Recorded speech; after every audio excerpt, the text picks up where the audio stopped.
In this video, I'm going to show you how to hide a page in Jotform. Now, the first thing you have to do, of course, is open up your form, and I have just a random one over here so I can demonstrate how this works.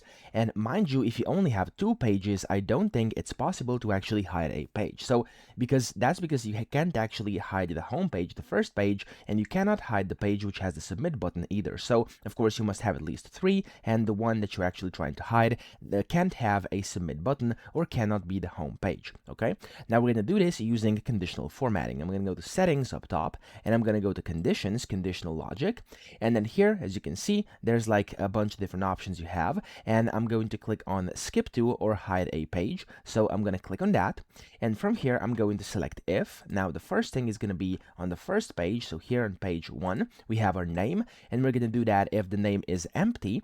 Then what happens is we're going to hide page 2, okay? So I'm going to click on save right now, and as you can see, I can go to the build, I can preview the form, and you'll see that actually the page 2 is going to be hidden if I don't put in anything. So here, it's currently empty, I click on next, there we go, the page is not showing, so it's hidden. However, if I put in something, I can do next, and now page 2 is showing, okay? So that's very convenient, as you can see. Now there's also different things you could do. If you go to settings up here, you can go to conditions, and then here I'm going to actually just remove this one, like this. I'm going to do skip to or hide a page. I could also do, for example, name, and I could do if filled, and I could do, for example, skip to page and then page 3. So I could also skip separate pages. So for example, if on page 1 it's filled, I can skip to page 3. I'm going to click on save here, go to test this out again. So if page 1 is filled, it should then skip. As you can see right now, it didn't skip, but if I type in something, then it should skip to page 3. There we go. So that's basically how you can hide pages using the conditional